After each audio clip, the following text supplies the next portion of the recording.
राहुल गांधी ने अपनी जान को यहाँ पर खतरा बताया है। ये बड़ी खबर इस वक्त अपनी जान को खतरा राहुल गांधी की ओर से बताया गया और बीच में आपने देखा भी किस तरीके से इन दिनों लगातार उनकी ओर से खुलकर चुनाव आयोग को लेकर भी कई तरीके के सवाल यहाँ पर खड़े किए गए थे और अब जाकर राहुल गांधी ने अपनी जान को खतरा बताया है। इसके अलावा आपको ये भी बता दें कि कोर्ट में दी अर्जी में राहुल ने जान का खतरा बताया है। तो जो अर्जी उनकी ओर से डाली गई थी कोर्ट में, उस पे उन्होंने यह चीज मेंशन भी की है। ये लिखा उनकी ओर से गया कि उनकी जान को खतरा है। और अब खुलकर देखिए, बातें भी यहाँ पर सामने आई हैं और हाल के दिनों में जिस तरीके से मुख्य रूप से राहुल गांधी चुनाव आयोग पर सवाल खड़े करते हुए भी नजर आए और उनके पीछे पूरा विपक्ष भी उस वक्त था। पुणे की एक अदालत में कांग्रेस सांसद राहुल गांधी ने बुधवार को कहा कि उन्हें जान का खतरा है। यह खतरा उन्होंने सावरकर मानहानि केस को लेकर जताया है। उन्होंने कहा, मेरे खिलाफ मानहानि की शिकायत करने वाले नाथूराम गोडसे के वंशज हैं। राहुल गांधी ने एमपी एमएलए स्पेशल कोर्ट से अपील की है कि उनकी सुरक्षा और केस की निष्पक्ष सुनवाई के लिए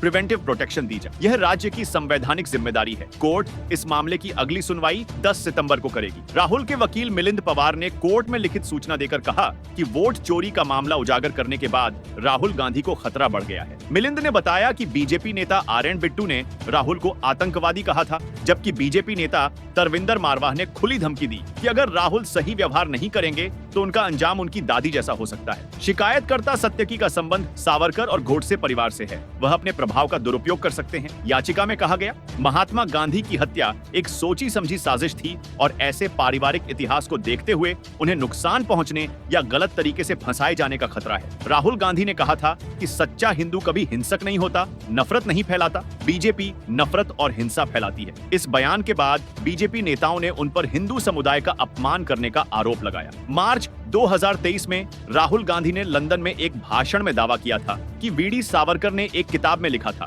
कि उन्होंने और उनके 5 से 6 दोस्तों ने एक बार एक मुस्लिम व्यक्ति की पिटाई की थी और उन्हें इससे खुशी हुई थी। इस भाषण का हवाला देते हुए सत्यकी सावरकर ने गांधी के खिलाफ मानहानि का केस दर्ज कराया है। सुप्रीम कोर्ट ने वीर सावरकर पर आपत्तिजनक टिप्पणी को लेकर 26 अप्रैल को राहुल गांधी को फटकार लगाई थी। कोर्ट ने कहा था कि हम स्वतंत्रता सेनानियों के खिलाफ किसी को अनाप शनाप बोलने की इजाजत नहीं दे सकते। उन्होंने हमें आजादी दिलाई और हम उनके साथ क्या व्यवहार कर रहे हैं। सुप्रीम कोर्ट ने कहा था, अगर आप आगे से ऐसा कोई बयान देंगे तो हम स्वतः संज्ञान लेकर कार्रवाई करेंगे। स्वतंत्रता सेनानियों के बारे में गैर जिम्मेदाराना बयान मत दीजिए।